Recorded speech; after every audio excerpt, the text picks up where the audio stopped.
Mesdames et messieurs, bonjour. Merci de nous avoir choisis pour vous informer.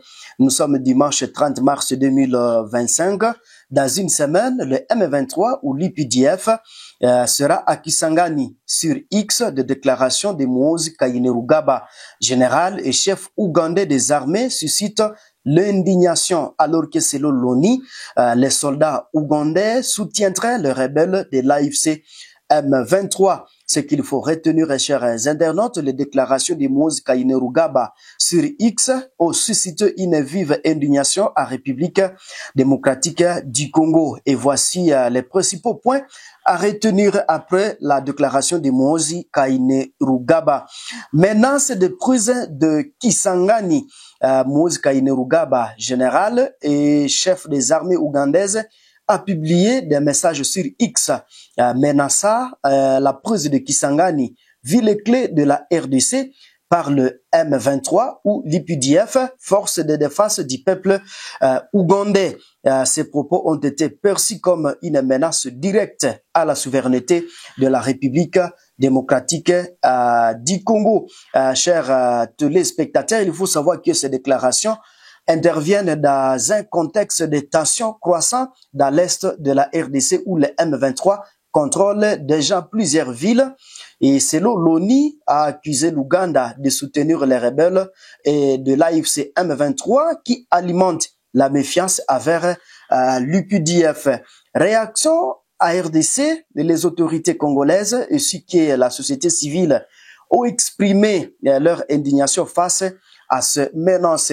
Ces déclarations sont perçues comme une trahison, étant donné que l'UPDF collabore avec l'armée congolaise contre les ANDEF, donc dans le territoire de Beni et à Nirumu et dans le territoire de Lubero. On ne sait pas comprendre si l'armée ougandaise est en train de jouer quel jeu. Et c'est au bénéfice de qui? Il ne peut pas menacer un gouverneur nommé par ordonnance établi ici à Ituri. Et nous lui avons dit que s'il continue avec cela, nous aurons aussi des réponses farouches. Chers téléspectateurs, inquiétude régionale, le pays voisin de la RDC et les organisations internationales suivent de très près la situation, craignant une escalade du conflit.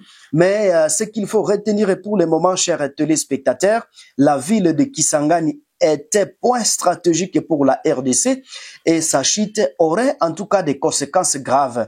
Il est important de noter que les déclarations de Moïse Kainerugaba sont souvent considérées comme provocation et qu'il existe une incertitude quant à la mesure dans laquelle elle reflète la politique officielle de l'Ouganda. Et pour le moment, chers internautes, donc de partout à travers la République démocratique du Congo, également à travers le monde, il faut savoir que les comptes utilisés par Kainerugaba ne constituent pas un canal officiel de l'armée ougandaise et ne doit donc pas engager l'armée ougandaise.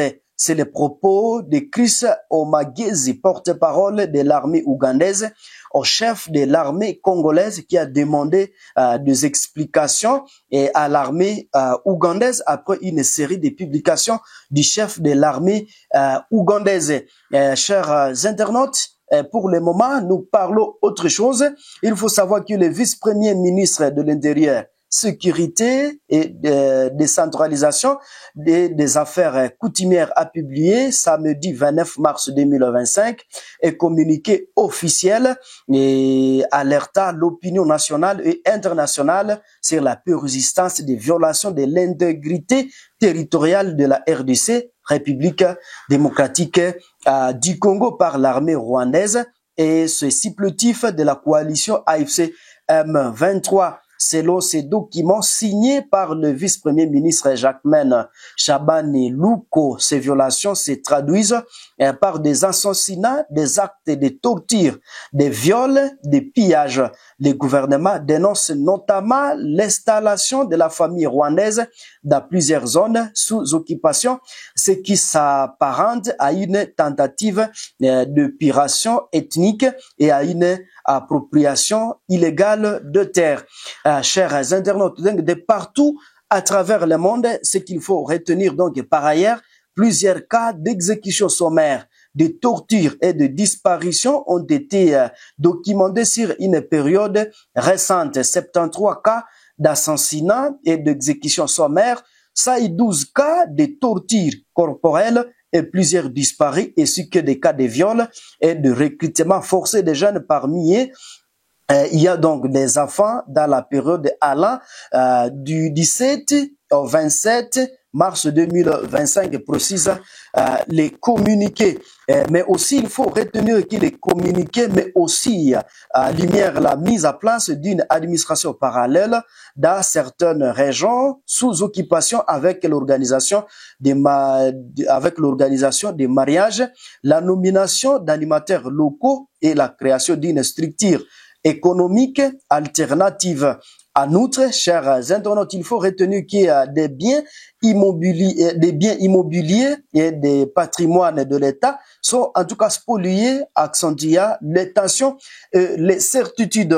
Les gouvernements congolais appellent le gouvernement congolais appelle que ces actes violent plusieurs instruments juridiques internationaux, notamment la Charte des Nations Unies. Et chers internautes, il faut savoir que pour le moment, l'acte constitutif de l'Union africaine et la résolution 2773 du Conseil de sécurité de l'ONU, et il affirme également poursuivre la documentation des crimes afin que justice soit rendue. Chers internautes, donc de partout où vous nous suivez à pareil moment, il faut savoir que au quartier général de la force navale de Kalemi, dans le Tanganyika, sud-est de la République démocratique du Congo, le général Edi Kapen, commandant de la 22e région militaire, a présidé vendredi une parade militaire avec toutes les unités des forces armées de la République démocratique du Congo de cette garnison. À l'occasion, il a rappelé la nécessité de faire preuve de la devise « Ne jamais trahir les Congo », devise qui, selon le général Kapen, doit être d'application dans l'exercice fonctionnement militaire.